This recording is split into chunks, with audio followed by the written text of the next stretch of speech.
প্রিয় সপ্তম শ্রেণীর শিক্ষার্থীরা, শুভেচ্ছা নিও।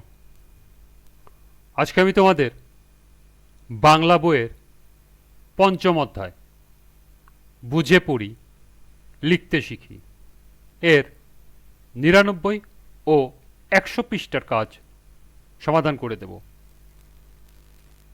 প্রথমে তোমাদের বলবো, যারা আমার চ্যানেলটি সাবস্ক্রাইব করো নাই তারা আমার চ্যানেলটি সাবস্ক্রাইব করবে এবং আমার সাথে থাকবে। তাহলে চলো আমরা ক্লাস শুরু করি। ৯৯ পৃষ্ঠার শুরুতেই আছে বলি ও লিখি। কতকাল ধরে রচনায় লেখক যা বলেছেন তার নিজের ভাষায় বলো এবং নিজের ভাষায় লেখো। তো চলো এখন আমরা বলি ও লিখি এর সমাধান দেখে নেই।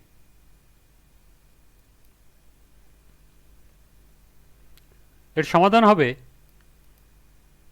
ইতিহাস বলতে শুধু রাজা বাদশাদের কথা বোঝায় না, সব মানুষের কথা বোঝায়।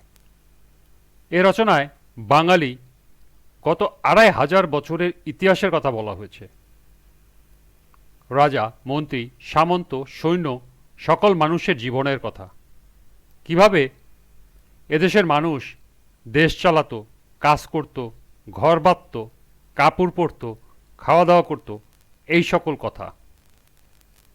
লেখকের বর্ণনা মতে ১০০০ বছর আগে এদেশের পুরুষেরা ধুতি পরত, মেয়েরা শাড়ি পরত, শুধু যোদ্ধারা জুতো ব্যবহার করত।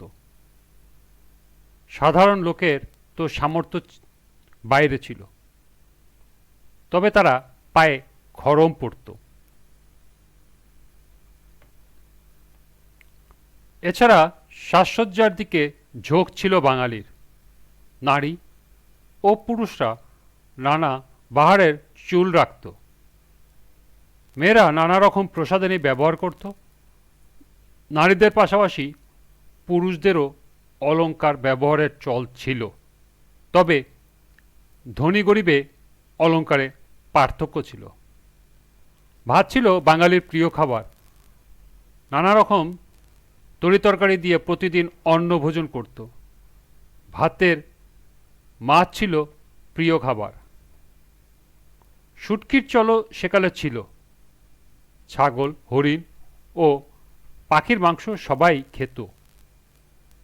অন্যান্য প্রিয় খাবারের মধ্যে ছিল ক্ষীর, দই, পায়েস, ছানা, খাজা, মোয়া, নাড়ু, পিঠেপুলি, বাতাসা, কদমা প্রভৃতি। ফল ফলাদির মধ্যে আম, কাঁঠাল, তাল, নারকেল ইত্যাদি ছিল প্রিয়। সেকালে মানুষ মাটির পাত্রে রান্না করত। পুরুষরা শিকার প্রিয় ছিল। নারী ও পুরুষের মধ্যে নানা রকম খেলাধুলার চল ছিল। ধনী ও গরিবের খেলাধুলা ও শখের কাজে পার্থক্য ছিল। গান বাজনার জন্য নানা রকম বাদ্যযন্ত্রের ব্যবহার ছিল। সেকালে যাতায়াতের প্রধান বাহন ছিল নৌকা। ধনী লোকের জন্য ছিল হাতি ও ঘোড়ার গাড়ি, আর সাধারণ লোকের জন্য গরুর গাড়ি। পালকি ব্যবহার সেকালে ছিল। ধনী লোকেরা বাড়ি ঘর ইট কাঠের হলেও বেশিরভাগ বাড়ি ছিল কাঠ, খড়, মাটি, বাঁশের। এভাবে সেকালে মানুষে মানুষে পার্থক্য ছিল সমাজের সকল ক্ষেত্রে। কবিদের বর্ণনাতেও সে পার্থক্য দেখা যায়। কিন্তু সে যুগ আর নেই, অর্থাৎ রাজা বাদশার দিন শেষ হয়ে গেছে। তবু মানুষের মধ্যে সে পার্থক্য রয়ে গেছে, একদিকে সমৃদ্ধির আর একদিকে দারিদ্র্যের। তাহলে এই ছিল বলি ও লিখি এর সমাধান।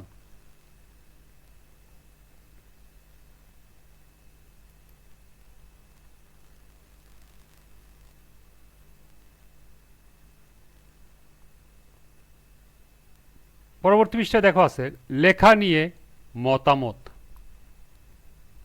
কতকাল ধরে রচনাটির যেসব বক্তব্য নিয়ে তোমার মতামত রয়েছে বা মনে প্রশ্ন জেগেছে তা নিচে ছকে লেখো। এখানে একটি ছক দেওয়া আছে, কতকাল ধরে রচনায় যা আছে তা এখানে লিখতে হবে। আর তোমার মতামত বা জিজ্ঞাসা বা তোমার মনে কোনো প্রশ্ন যদি থাকে বা তোমার যদি কোনো মতামত থাকে তা এখানে ওই বাক্য সম্পর্কে লিখতে হবে। তো চলো এখন আমরা এই ছকের সমাধানটি দেখে নিই।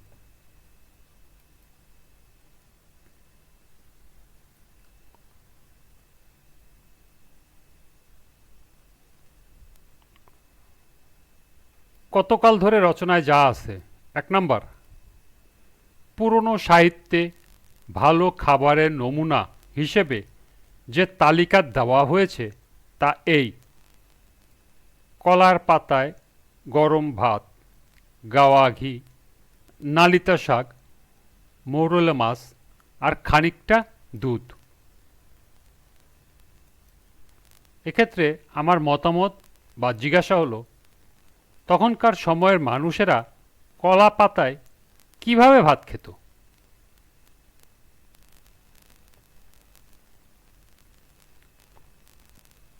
পরের বাক্য, সাধারণ লোকে মাটির পাত্রেই রান্নাবান্না করত, জ্বালা, হাঁড়ি, তেলানি সচরাচর এসব পাত্রের ব্যবহারই করা হতো। এক্ষেত্রে তোমার মতামত বা জিজ্ঞাসা হতে পারে, প্রথমে বুঝতে পারিনি জ্বালা, হাঁড়ি, তেলানি কি, পরে বুঝেছি এগুলো মাটির পাত্র। তাহলে এই ছিল লেখা নিয়ে মতামত ছকের সমাধান।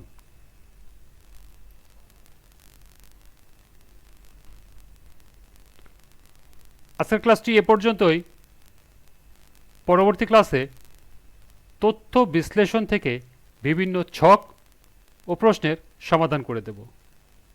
সবাইকে আবারও বলছি, যারা আমার চ্যানেলটি সাবস্ক্রাইব করো নাই তারা আমার চ্যানেলটি সাবস্ক্রাইব করবে এবং আমার সাথে থাকবে।